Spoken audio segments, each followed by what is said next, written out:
Hello guys అందరూ ఎలా ఉన్నారు? ఈరోజైతే మేము చాలా ఫేమస్ టెంపుల్ సుబ్రహ్మణ్యేశ్వర స్వామి టెంపుల్‌కి వెళ్దాం అనుకుంటున్నాం. అండ్ ఇక్కడ ఎలాంటి కోరికలైనా తీరుతాయి అంటారు. లైక్ ఇష్టమైన వాళ్ళని పెళ్లి చేసుకోవాలన్నా, లేకపోతే చాలా రోజుల నుంచి పిల్లల గురించి ఇబ్బంది పడుతున్న, ఇయర్ ఇన్ఫెక్షన్స్, హెల్త్ ఇష్యూస్, నరదిష్టి ఎలాంటి ప్రాబ్లమ్ అయినా మనశ్శాంతి కోసం చాలా ఫేమస్ ఈ టెంపుల్. ఇక్కడ రాహుకేతు పూజలు కూడా తరచూ జరుగుతాయి. సో, ఇలాంటి ఇష్యూస్ ఉన్నా కూడా ఒకసారి ఈ టెంపుల్ విజిట్ చేయండి. చాలా బావుంటది.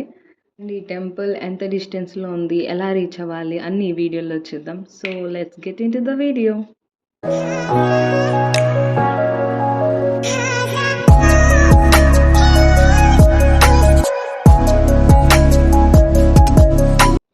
మేమున్న ప్లేస్ నుంచి టెంపుల్ చాలా దూరం కాబట్టి ఎర్లీగా స్టార్ట్ అవ్వాలి. సో, ఎర్లీగా లేచాం అందుకే. అండ్ ఇప్పుడు టైం వచ్చేసరికి 5:00 అవుతుంది. రీసెంట్ డేస్‌లో నేను ఎర్లీ మార్నింగ్ లేసింది చాలా తక్కువ. పర్పస్ లేకపోతే నేను లెగవనసలు. బట్ ఎర్లీ మార్నింగ్ లెగిస్తే చాలా మంచిగా అనిపిస్తది. యాక్టివ్‌గా ఉండొచ్చు. అండ్ మనకి డే కొంచెం లాంగ్ ఉన్నట్టు అనిపిస్తది అని అంటారు కదా! సో, ట్రై చేయండి అప్పుడప్పుడు లెగవడానికైనా. నాతో పాటు ఇంకొకళ్ళు కూడా లేచారు. చందమామ హాయ్ చెప్తున్నాడు బ్లింక్ అయ్యి. సో గాయ్స్ నేనైతే రెడీ అయిపోయాను. అండ్ జర్నీ అంటే మనకు కావాల్సింది ముఖ్యంగా కంఫర్ట్. చాలా లాంగ్ కాబట్టి నేను ఈ డ్రెస్ తీసుకున్నాను మీషో నుంచి. అండ్ ప్రైస్ వచ్చేసరికి అండ్ డీటెయిల్స్ అండ్ ఎలా ఉంది అని చెప్పి నేను టోటల్ వీడియో నేను నెక్స్ట్ షార్ట్‌లో అప్లోడ్ చేస్తాను. Go and check it out.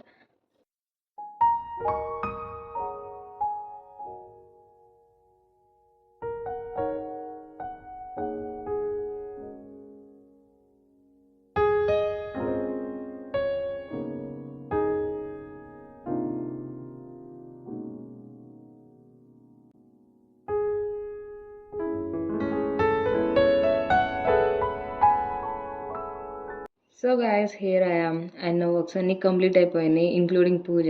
మా మమ్మీ చాలా బిజీగా ఉన్నారు ఫుడ్ ప్యాక్ చేస్తూ. ప్రతి ఒక్కళ్ళ ఇంట్లో ఒకళ్ళు ఉంటారండి లేట్ చేయడానికి. మా ఇంట్లో ఇది. స్టార్టింగ్ నుంచి లేపుతూనే ఉన్నాను లేవలేదు. ఇప్పుడు లాస్ట్ మొమెంట్‌లో హడావుడి చేస్తుంది. ఎంతసేపు రెడీ అవుతదో చూడండి. లాక్ ఏసేదాకా రెడీ అవుతది. So guys we need to start. And మనం ఉన్న ప్లేస్ నుంచి 145 కిలోమీటర్స్ టెంపుల్. మనం 2 బసెస్ చేంజ్ అవ్వాల్సి ఉంటది. ఇక్కడి నుంచి గుంటూరు, గుంటూరు నుంచి రేపల్ల, అక్కడి నుంచి టెంపుల్. సో, మనం ఎళ్ళబోయే టెంపుల్ మోపిదేవి టెంపుల్.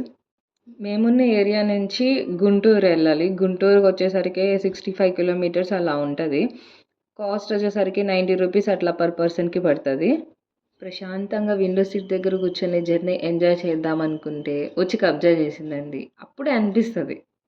చేసే మూడు ఉత్సాహం సర్వనాశనం అయిపోతాయి. ఏమనిపించినా చేసేదేం లేదులేండి. ఇంట్లో చిన్నోళ్ళదే ఇక డామినేషన్. ఏమన్నా అంటే చిన్న పిల్ల అంటారు. ఇప్పుడు మనం గుంటూరు రీచ్ అయ్యాం. ఇక్కడి నుంచి రేపల్ల వెళ్ళాలి. అండ్ ఇక్కడి నుంచి మళ్ళీ 75 కిలోమీటర్స్ ఉంటది. ఈ మాటకి ఆ మాటే చెప్పుకోవాలి గానీ నాకు రేపల్ల బాగా నచ్చిందండి. ఎందుకు అంటే నాకు ఆ పొలాలు, చెరువులు, రొయ్యల చెరువులు ఇవన్నీ చాలా ఉన్నాయి. సో, నాకు క్లైమేట్ కూల్‌గా, ప్రశాంతంగా నచ్చింది.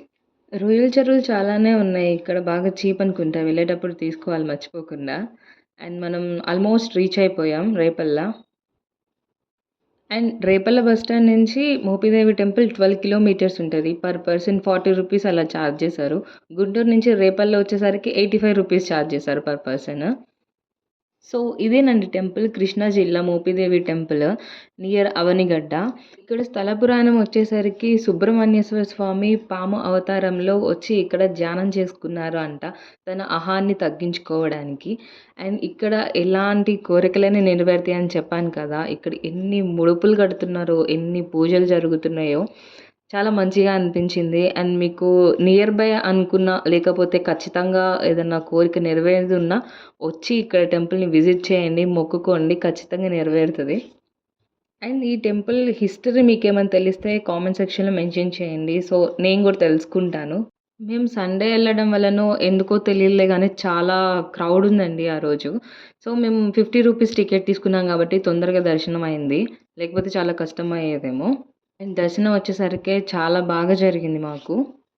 స్వామివారికి ఇక్కడ చాలా రకాల పూజలు జరుగుతున్నాయి. రాహుకేతు పూజ, కుంకుమ పూజ, అభిషేకం అండ్ రాజస్థానం కోసం లేకపోతే నరదిష్టి ఉన్నా, ఏదైనా పని చేస్తే ఆటంకం కలుగుతుందని అలాంటి సిట్యుయేషన్స్‌లో ప్రతి దానికి ఇక్కడ మంచి సొల్యూషన్ ఉంది.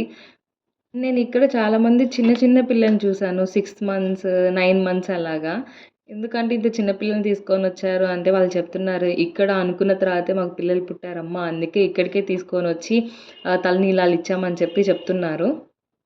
సో, మనం ఎవరో చెప్తే వినడానికన్నా కూడా లైవ్‌లో ఇలాంటి ఏదైనా వింటే చాలా మంచిగా అనిపిచ్చిద్ది కదా! అండ్ మనకు కూడా ఇలాంటి కోరికలు ఏమన్నా ఉంటే తీరితే బాగుండు అనిపిస్తది.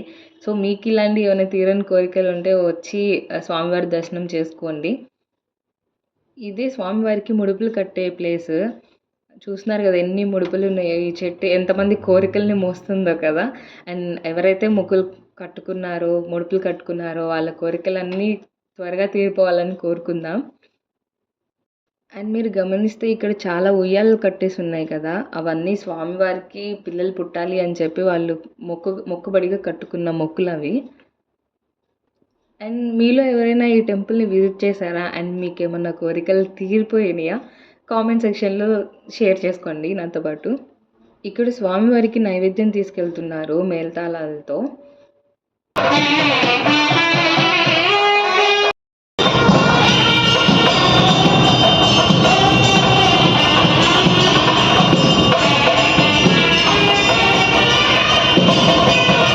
దర్శనం అంతా అయిపోయాక మేము అక్కడే కూర్చొని తినేసాం. అన్నదానం కూడా జరుగుతుందక్కడ. కాకపోతే ఓన్లీ 1 ప్లేటే తెచ్చుకున్నాం. మిగతా వాళ్ళందరికి కూడా ఫుడ్ కావాలి కదా! మేము ఎలానో తెచ్చుకున్నాం కదా అని చెప్పేసి. ఈ టెంపుల్‌తో పాటు హంసలదేవి బీచ్ కూడా వెళ్ళాలి అని ప్లాన్ చేసాం. బట్ అయితే ఎక్కువ టైం ఇక్కడే స్పెండ్ అవ్వడం వల్ల మేము అక్కడికి వెళ్ళలేకపోయాం. అండ్ మేము ఆల్రెడీ చూసాం ఆ బీచ్. అండ్ ఈ ప్లేసెస్‌తో పాటు ఇంకేమైనా చూడాల్సిన ప్లేసెస్ ఉంటే కామెంట్ సెక్షన్‌లో మెన్షన్ చేయండి. సో, నెక్స్ట్ ఎళ్ళే వాళ్ళు ప్లాన్ చేసుకుంటారు కదా! హెల్ప్‌ఫుల్ అవుతది వాళ్ళకి. అండ్ ఇక్కడొచ్చేసరికి స్వామివారి పూలుంటాయి గదా! ఎండిపోయినవి. వాటితో అగరబత్తులు, ఆవు పేడతో సాంబ్రాణి ఇవన్నీ చేస్తున్నారంట. చూపించారు. స్మెల్ అయితే చాలా బావుంది. మేము ఆల్రెడీ తిరుపతిలో తీసుకున్నాం కదా! సో, కొంచెం ఐడియా ఉంది. అందుకే బావుంటది కదా అని చెప్పి తీసుకున్నాం.